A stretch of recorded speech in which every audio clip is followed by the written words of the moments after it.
Hey there, welcome. Welcome to Rise and Receive. This is an opportunity in your day to stop whatever you're doing and take a little bit of time to explore how to receive fulfillment in your life by unlearning struggle. So today I am continuing a topic. Hey Julie, good to see you. I'm continuing a topic on feel your peace, reclaim your power.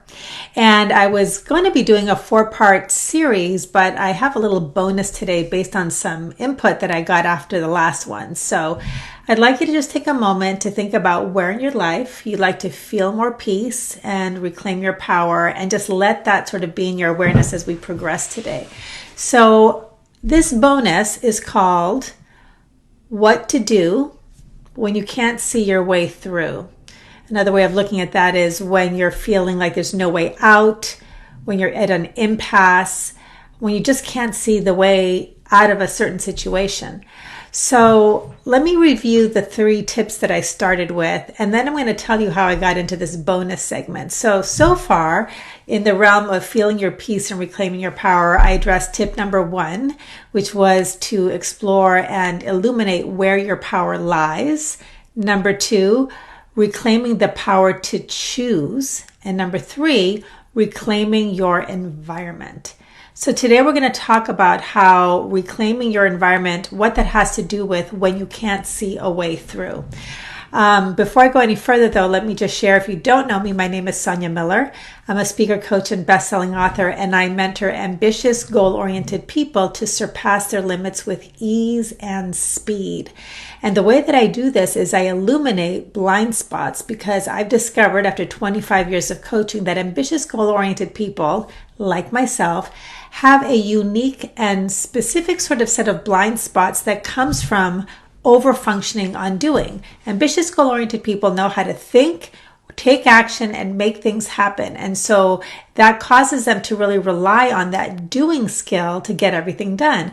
But that can only take you so far. And when you can't go beyond your upper limits, then what do? Well, you can either do more of the same, which is what causes those limits, or you can open up to another skill that is based in the power of being. So I teach people, ambitious, goal-oriented people specifically, the skill that most of them are missing, which is how to receive. Because most ambitious, goal-oriented people have no idea how to receive, how to stop doing all of the doing, hunting, pursuing, and figuring out to actually receive what we've been working so hard for. So everything I talk about is about illuminating those kinds of blind spots so you can receive more of your fulfillment by unlearning the struggle that comes from over-relying on the doing model of power.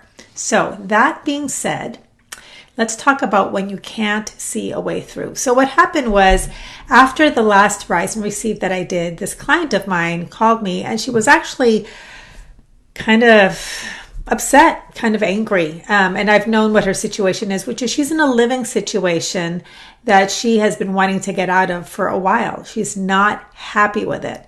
And while she's been practicing the being tools, there's also been this recurring sort of resistance that would come up. And that resistance, when we practice being tools, what can happen is we try them, we feel better for a while, and then something happens and activates us, and we go back to feeling bad and struggling. Okay, so this was kind of a cycle that she was in.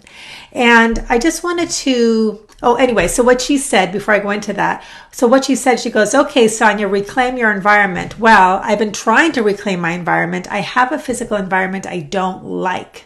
So how am I going to do that? How am I going to do the things that you talked about in that last video? So what I started talking to her about was there's this whole other environment, and that's what I didn't talk about last time, which is your inner environment, the space of your awareness. Now, I'm going to give you another story before I actually dive into how to reclaim that space, that environment, in order to deal with when you feel like you're at an impasse or can't see a way through. Okay, so I've told this story before, but it bears repeating. When my mother was sick with cancer and I became her primary caregiver, as much as I loved her and as much as I wanted to be there for her, being a caregiver, if you have never been one before, can be very intense, and especially if it's a long haul, right? And so meanwhile, I was married, I had 2 little kids, and I was running 2 businesses. So caring for my mother was really intense to add to all of that. And the feeling that I felt was trapped. I felt trapped. And I know a lot of caregivers feel that way too. We want to be there for the people that we love, but it's a lot. And so I felt trapped. And what was so hard about it was I didn't know how long this was going to last. I mean, when we're caring for, elderly people or people who are sick, we don't know how long we're going to be in that situation. And so it demands a lot from us, and it can be really intense. So what would happen for me was I felt trapped, and I was resistant, and I was angry, and I was frustrated. And, I just felt like I wanted my life, but I also wanted to be there for my mom. So I couldn't see a way out. Now, at the same time that I couldn't see a way out, just like at the same time that this client has had the tools, right? It was just like I was stuck. I was really stuck. Now, one of the things so what would happen was when I was stuck, I would just be telling the story of I'm trapped, I have no power here, this situation sucks, how do I feel free? I don't know what to do. So you can just see you just get stuck in this muck. But I knew enough about tip number 1, which is understanding where my true power lies, that I finally got to a point where I said, well, I can live in misery for however long this lasts, or I can put all of my focus, tip number 2, reclaiming the power to choose, on my power to nurture the space of my consciousness, my awareness, and focus on the things that are actually going to be helpful and productive versus all of the things that I have no power over. So the bottom line was that I didn't want to be miserable, and I didn't want to lose my life or miss the opportunity to be present with my kids because I was just constantly being right about how unfair and suffocating this was. I had to decide that I was going to find my way to feel free even when I couldn't control the external conditions. And that's a lot of what this whole series is about, which is control is an illusion. When you feel in control, great, enjoy it. But here's the thing, it doesn't last forever. Sooner or later, you lose control. And then the question becomes, how do you feel powerful when you don't even have an illusion of control? You have a choice. That's the bottom line. You have a choice. Is your power going to be in the outer world trying to control things, or are you willing to discover the power of your consciousness? You might not know how to harness that power, but that's where your power lies. That's where your true power lies. And if you start to look there, at least you're now looking in the right place. And that's what we do here at Rise and Receive, is we access the power of our consciousness and see how that can absolutely ripple out to incredible fulfillment beyond your wildest dreams when you practice those skills. So that's the thing. You must go back to those tips, okay? Remember that your power lies in consciousness. Number 2, reclaim your power to choose. And then when you reclaim your environment, you're reclaiming the environment of your inner space. Your inner space. So how do you do that when all of this stuff in life is happening sort of in your space and you can't reclaim the physical environment that you like? You start to practice microspaces. Microspaces are moments, seconds throughout your day where you notice that you're reacting, you stop, and you call upon the power of awareness.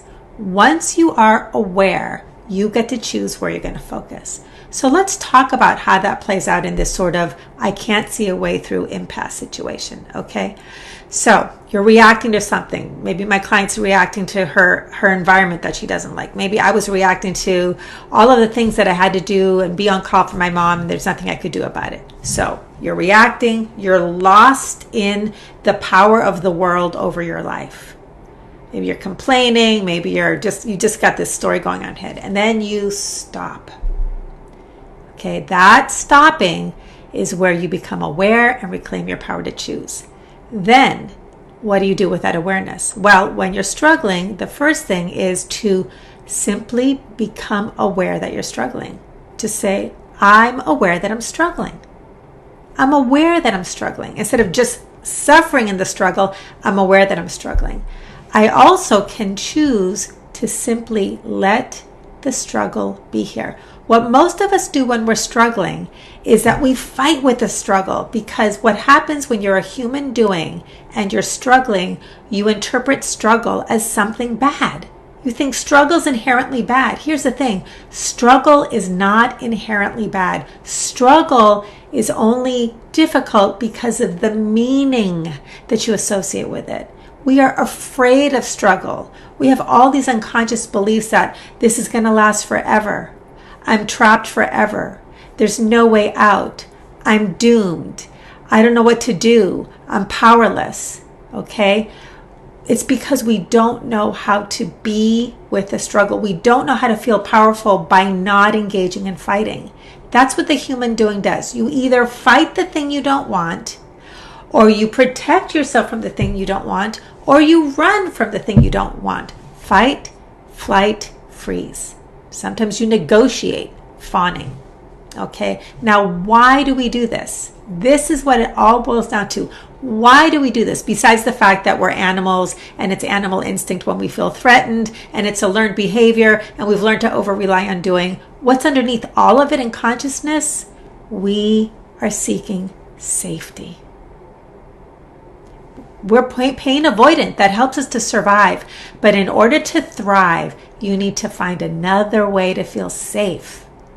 So instead of fixing or killing the threat or running from the threat, we learn how to nurture the feelings that threaten our sense of safety. Okay, so the mind in awareness, when it perceives I don't know a way out, don't know equals no way out, because the mind looks in black and white. I either have a way out or I don't have a way out. And if I don't have a way out, I'm trapped. Okay? So black and white thinking is what the mind does. But awareness doesn't need to figure things out. It just witnesses. It just allows the struggle to be here. Okay? So let's talk about how to really put this into practice. Okay. The mind says, I don't know, this equals no way out. Okay. So what the mind is going to do is going to draw conclusions. This is bad. I'm trapped. No way out. Now, awareness says, I don't know the way out. I can't see a way out. This is an opportunity to receive. So when the mind draws conclusions like the hunter and gets very focused on what's the answer, what's the way out, because when you're under threat, you're looking for your escape hatch.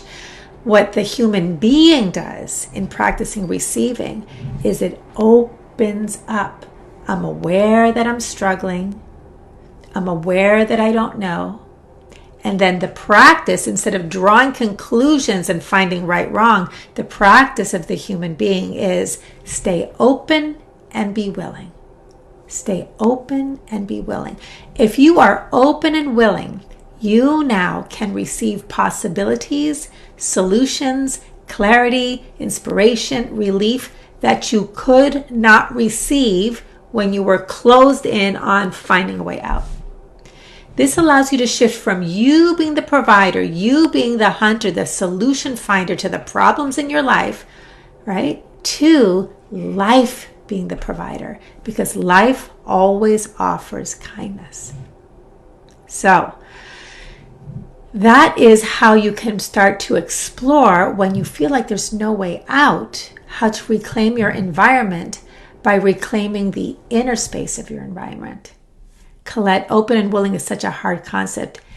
It's unfamiliar.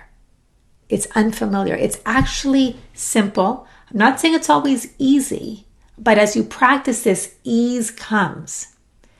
Open and willing is the way of the majestic tree who receives all day long, as opposed to the hunter who's closed in and focused and determined.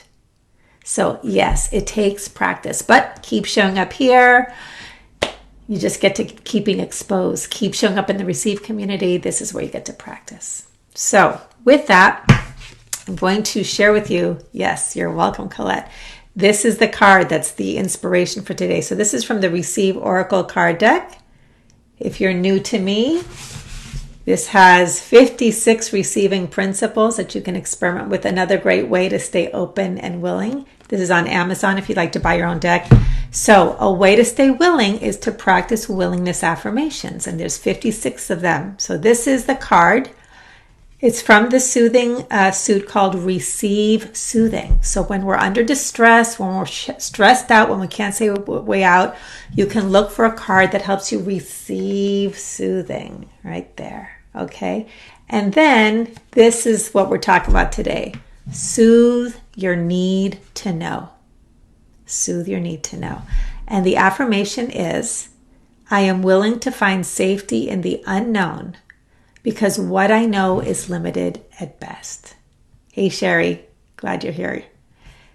I am willing to find safety in the unknown because what I know is limited at best. Okay, so I hope this was helpful. If it was, please like, please share. It helps me reach the people that I'm here to serve. If you are looking for ways to practice this, to bring this into your life, many different resources, but a really easy one is join the Receive community here on Facebook. Our community is growing. All we do is explore how to receive and keep nurturing that. And then if you want to tap into some other resources, that's a great place to learn more about everything that's available in the world of receiving so that you can surpass your limits with ease and speed. All right, everyone, have a great day. If you're on YouTube, please subscribe. It helps me reach the people that I'm here to serve. And I'll see you at the next Rise and Receive. Bye, everybody.